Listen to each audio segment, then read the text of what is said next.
Time for Wednesday's hour number 2 on #DailyK with your host, Peter Bind.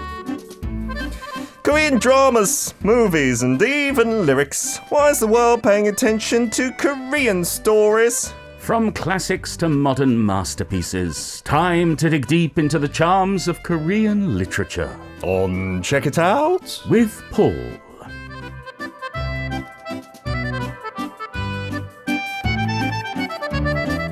It is a wet Wednesday today, Paul, but you in a good mood? I'm in a very good mood. It's a bit rainy today, but I don't mind. Yeah, it's bringing the temperatures down even more. It's getting very chilly, I'd say. Hey.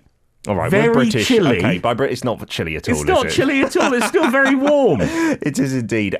Today, we are doing some reading. As ever, check it out. Check meaning book. What's the book today? We got a great book today. It's actually the second time for us featuring this author, and actually the second time featuring this translation team. Oh. They've worked on both his books. His name is Jeong Ho-seung, and he's one of Korea's most respected poets. And we've got a massive collection of verse translated by Brother Anthony of Taize and Susan Hwang, and it's called Though Flowers Fall, I Have Never Forgotten You. 꽃이 져도 나는 너를 잊은 적 없다. Oh, sounds very autumnal and sentimental. And we say in Korea, autumn is the season for reading. And I think poetry has its place more than ever in this time of year. Absolutely. So, yeah, we're going to get a little bit melancholy. We're going to get a little bit natural. But that's the beauty of his poetry. He sort of transforms the ordinary into the poetic. And so I've got 3 of his poems from this collection to focus on today.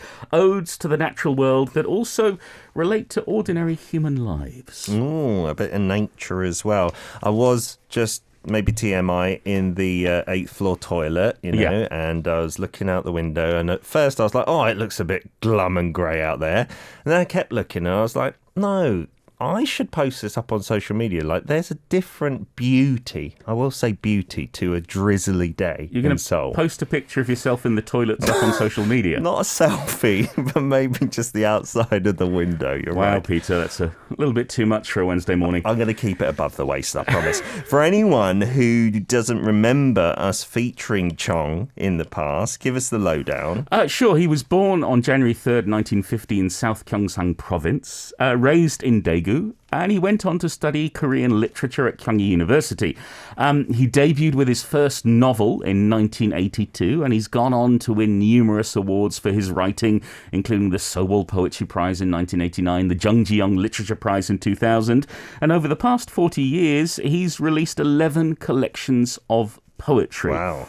Some say he is Korea's most popular poet. And his poetry, it actually does have the rhythm of songs. A little bit K-poppy in some ways. Nice. And he does take the ordinary and he makes it poetic. And I really like his poetry. Lovely stuff. Okie dokie. Yes, listeners confirming your sentiment. No one wants a bathroom selfie from Peter.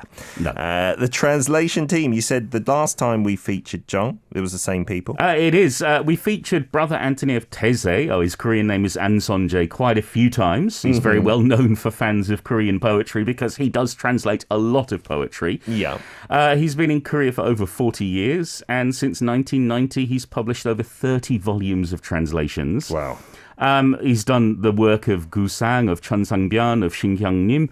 He's also translated 4 novels, and he's an interesting fellow. I've met him on a number of occasions. He's a very kind, very well-read, very intelligent, very curious human being. Been here for quite a while. He has. He was born in the UK in 1942, went to Oxford University, and then joined the monastic Taize community.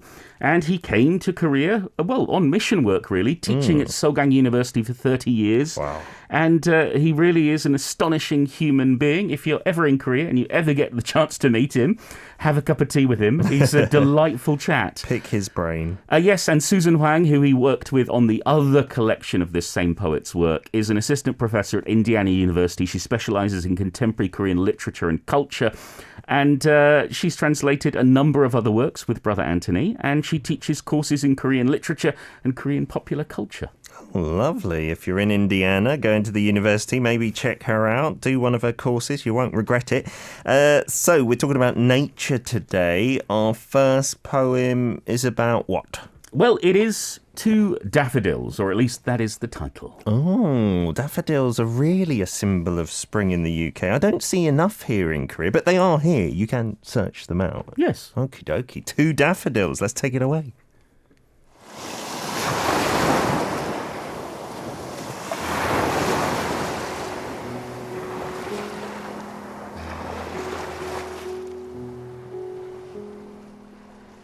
Don't cry.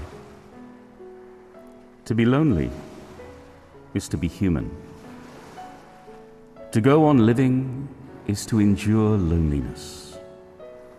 Do not wait in vain for the phone call that never comes. When snow falls, walk on snowy paths. When rain falls, walk on rainy paths. A black-breasted longbill is watching you from the bed of reeds. Sometimes, even God is so lonely, he weeps.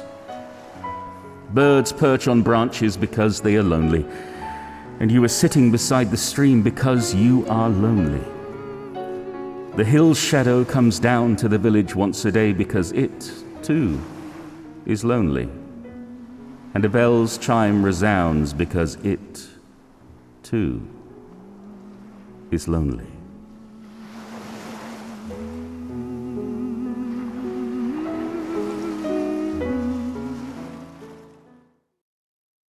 Sophie saying lonely. It's a feeling of maybe being lost, being unloved and longing for affection from that certain person as well. And it's got so many meanings. It can make a person, though, understand themselves being lonely. Yeah, I think that's very true. And we've got Tropic Girl saying, Brother Anthony of Taize is a great translator. He did Night Sky Checkerboard that I've now read 3 times cover to cover. Wow. Thanks to P and P. Yes, my own personal copy we sent off to you. That's and what amazing. a lovely first reading. Loneliness is everything. Loneliness, just a natural thing in life. Yeah, and saying as well, Kay, that it's maybe another word, loneliness, for longing, for needing, for missing something or someone so much as well. Yeah, many of you really getting deep. Lita, the first poem really suits with my mood these days. I feel so lonely because the seasons are changing. Oh. I hope I can survive this. You can, Lita. You can survive this. This too shall pass is a phrase that means more and more to me as the years go by. Yes, Lita. Yeah, and we talk about that in Korea. It really is a thing, isn't it? When the seasons change, people get very melancholy here at this time of year. So you're not alone, right? No, but also it's sometimes good to get melancholy so you can appreciate the happy moments even more. There you go, indeedy. And think to the Southern Hemisphere and our listener Raoul, who says the changing seasons are the same here, as in it's changing, but no one has that feeling. And maybe because it's spring where you are, Raoul, you look into the summer and all the green and maybe the daffodils if they grow in Argentina. I'm not sure whether there are Argentinian daffodils. Let us know, Raoul. Yes. We're curious to know. So, yeah, I didn't feel like daffodils, definitely not mentioned, and I didn't feel like any of these things were alluding even to daffodils. No.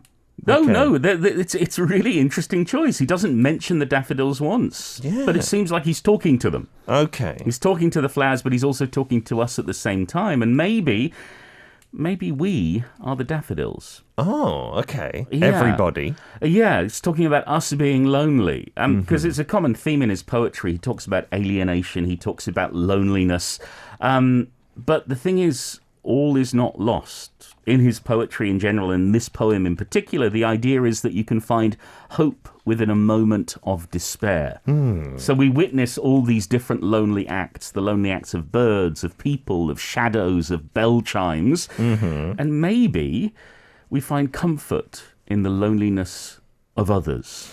Yeah, I mean, it was kind of comforting, a little disconcerting at the same time when talking about God even being lonely. He weeps. But maybe that is a thing, right? If we're going through a hard time, I don't know if it's a positive or negative aspect of humans, but if someone else is going through a hard time, Yeah. that can make you feel like you're not alone, I suppose. I think so, yeah. Misery loves company. Well, it's true, isn't it? You wallow in your sorrow all together. But yeah, I'm really confused about the daffodil reference Well, I in the think title. we are like a solitary daffodil. We're standing alone on a hill, we're shining with our own beauty, and we are a little lonely. And a little beautiful, like a daffodil standing there, perhaps. To me, Peter, you are as beautiful as a host of daffodils. Radiant as such as well. Well, no, I wouldn't go that far. Oh dear. Yeah, in the UK, I don't know if at your school, but our school, we talked about daffodils a lot. They were the proper symbol of spring, so every year. They are everywhere in the UK, and Yeah. I think people in the UK really love them because they are curious flowers. They look really amazing, right? Yeah, like they're almost alive, like that's a beak or something, or a mouth. And I love the greeting of spring with first the snowbells and then the bluebells and then the daffodils and then the other British plants. Here in Korea, it's similar. We have the different blossoms that come out, whether it be the plum blossom, the cherry blossom, that signal the spring. Lovely. And Rao confirms daffodils in Argentina, they're called narcissos. Ooh. Oh, I think I heard that about daffodils' names, about them being linked to narcissism and being so beautiful. Because Thank they you love for that. themselves. Maybe. Second poem, No More Flowers? No, now we're going to the seaside. I don't know whether we're going to Yosu, to the Bampada, but we are going to the sea. The second poem is called About a Beach.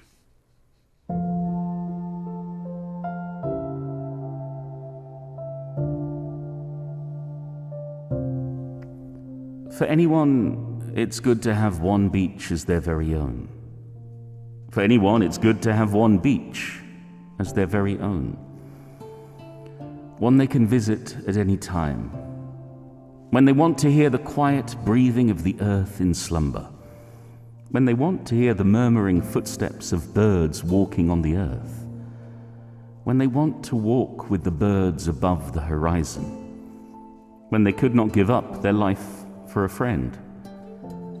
When they embraced a mournfully weeping mother and wept with her.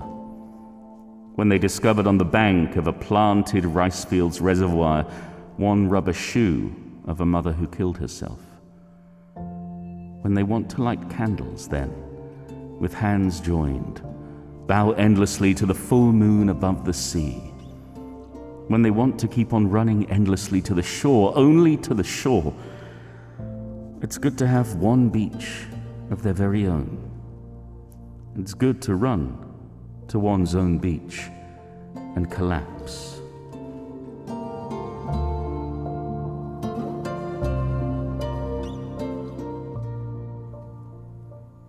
You were right earlier. We're definitely getting melancholy here. But I feel there is hope. Maybe in this, maybe solace in your own beach, so to speak. I'm guessing not literally, maybe, like owning your own beach. No, I think it's more of a metaphor, perhaps, for a quiet place of calm that we can go to in times of need. It took me a while to sort of dig into this poem and to get to the true meaning of it, or at least my interpretation. Yeah. It's like we're running endlessly to the shore. But it's only when we get to the beach that we could find peace. So perhaps that peace is that moment of meditation. Yeah. Maybe a moment of reflection.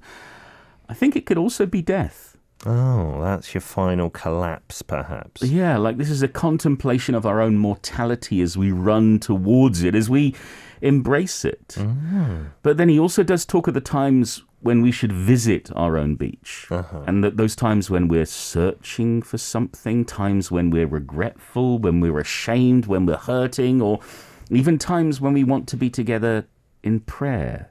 So I think it is both death, perhaps, but also this quiet place, this place of contemplation. And it feels very spiritual. It feels like it's filled with Jeong's own beliefs. He needs this place, and so do we. And I think it's very true that we do need this quiet place, this sanctuary. Like for me, my home is my sanctuary, as long as the cats are asleep. You're getting the same with my home and the kids. I wish they slept all the time. You're right. Yeah. Somewhere where you can go. And I love this word they've used, collapse, right? Sometimes you just had the most stressful day, but you've been keeping on a brave face. And once you enter that door, you close it, you take off your shoes here in Korea. Yes. And then I feel like, and I just go to the sofa and I collapse. Yeah, I think we're wearing literal masks now during the pandemic, but I think we all wear these metaphorical masks, these figurative masks on our faces when we're meeting people, when we go to work, when we meet friends.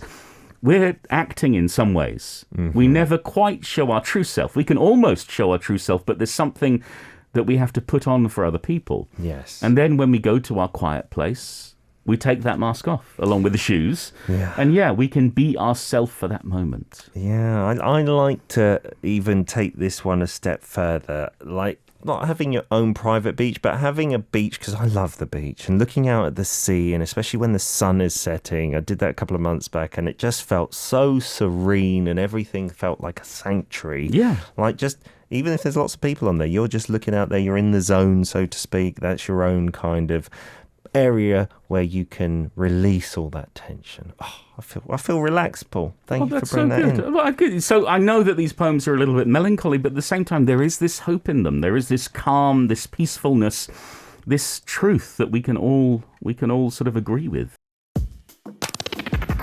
I'm in London. I'm in Australia. Tokyo. The Philippines. Finland. Indonesia. New York.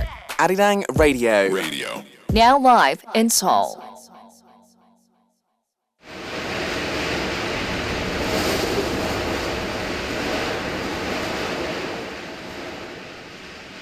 Snow is blowing hard.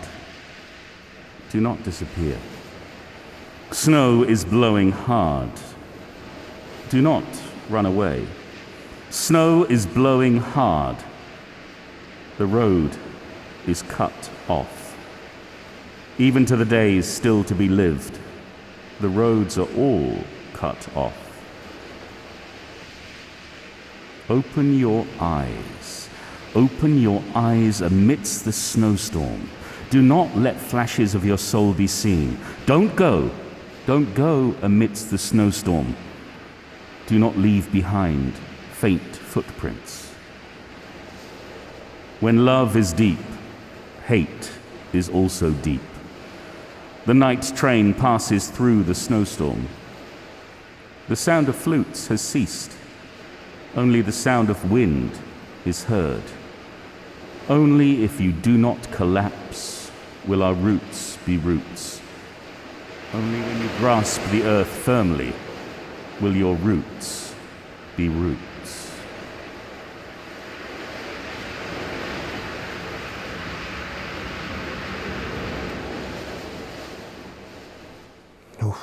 With the sound effects in your voice there, I can really imagine all this like imagery in the snow, standing firm.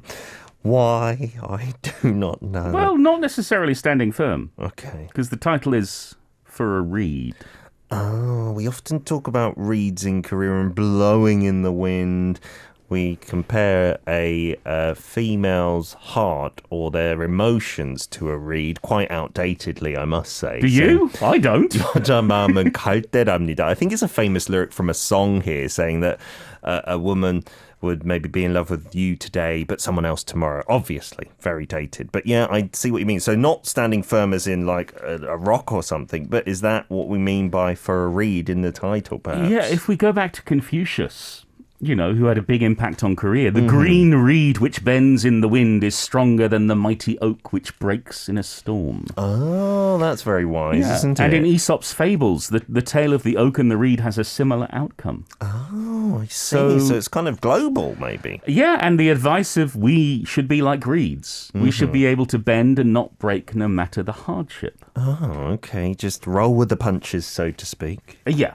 And he's talking about snow blowing hard and the snowstorm that we must endure. So we have to grasp the earth firmly, and then our roots will be roots. Only then. Yeah, if we can have our roots solidly in the ground, then it doesn't matter how hard the snow will blow, because we will bend and bend and bend, but we are still stuck there. Firm. Oh, and I love the first part. Like, don't disappear, don't run away, right? Even if all the roads are cut off. Some things you just have to kind of grin and bear, I suppose. Some more difficult situations. You don't have to grin. Just bear it. Just get through it somehow, some way. Sherry Osborne saying, wow, the snow poem is particularly haunting, especially as someone dealing with Canadian winter every year and the rough emotions that come with it. I'm later saying, when love is deep, hate is also deep. That was true. I felt it before. That was a really a line that kind of hit home a little bit. Maybe not something you're proud of, but that can be the case, right? Yeah, I think so. I've got Stella saying, there have been many times in life that I can say I've been alone, but I've not been lonely. I find company and companions wherever life exists. Very true, yes. I think there's a big difference between being alone and being lonely, and it's good to be alone sometimes. Yeah, well done, Stella. And maybe that even relates to this poem. You know, you've found maybe roots to set down wherever you've been that have helped you through hardships as well. Yeah. Snow is a metaphor for harshness, says Kay. The tough things life throws at you.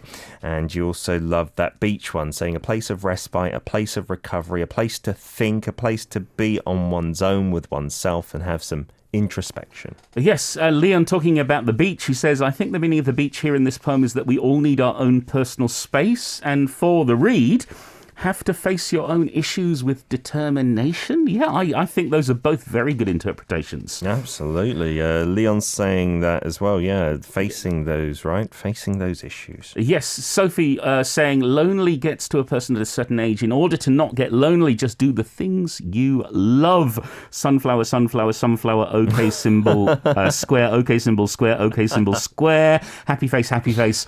I live 10 minutes away from the beach. Well, you're very lucky, Sophie. You Yes. often make us jealous from Kota Kinabalu, indeed. And Raul saying, please, not in the snow. Anything but the snow. Oh, I dear. don't like it too cold. Yeah, the winters in Korea aren't the perfect time for you to come then, I feel. No, definitely not. And Silver Granny and a Grumpy Gnome says, I love going into the forests above my home. The conifers enclose you like a warm blanket. Oh, that's fantastic. Oh, I love walking through the woods, walking through the forests. Yeah, even if it's bitterly cold, I think you can get some warmth from it if you change your mindset. Even in the snow, right? Snow is often associated with cold weather, but I feel like when there's a blanket of snow out there, and as long as you are wrapped up warm, you can feel quite cozy in it as well. Yeah, I do. I have to say, I'm looking forward to winter. And it's really interesting. It is the perfect time to sort of meditate on loneliness with this kind of weather, with the rain, with the leaves turning, changing colour.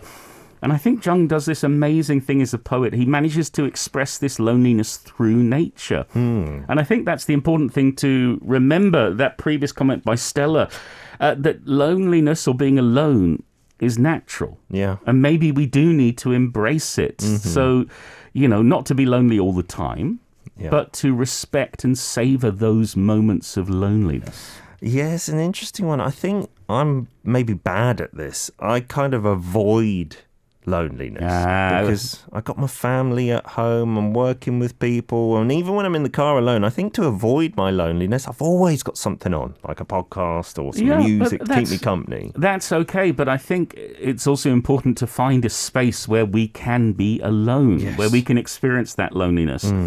I think also your reaction is natural because during the pandemic, I think this is probably the most lonely everyone's been in their lives. For sure, enforced upon us in some places and cases, right? Yeah, but I think it's also difficult when you're a dad. But like I make time to go to the park, for example, to find a spot where no one else is about. Okay. And in that moment, I take my headphones out of my ears. I stop listening to Arirang radio. Good. And I have a moment with nature. Oh. And it gives you time to sort of properly look around you. I don't think we look at things carefully enough. No. But looking around your surroundings, seeing the leaves on the trees, seeing the insects on the branches, listening to the sound of the birds, it gives you time to appreciate the hidden beauties of nature, down to the lowliest weed.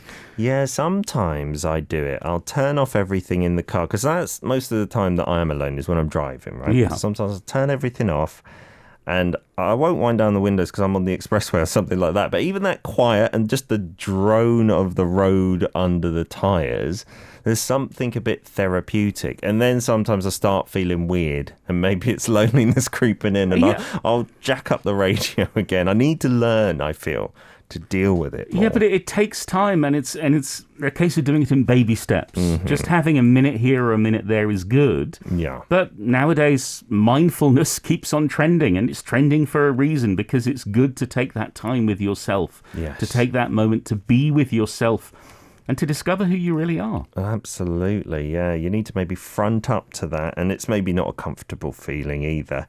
But I'm sure, like you said, Paul, it's good for all of us to go through that experience. As ever, Paul, thank you so much for your wonderful readings today. Thank you to everyone. Thanks, as always, to the Literature Translation Institute of Korea for their help with copyright permission for this broadcast. Thank you to Jeong Ho-seung for his wonderful writing, to Brother Anthony and Susan Hwang for their incredible translations, to you, Peter Bint, for being the beautiful daffodil that you are, and I'll be back next week. I love it. We will see you next Wednesday, Paul. Have a great week. You can listen to Check It Out with Paul Matthews on Arirang Radio's #DailyK every Wednesday from 10 a.m. KST.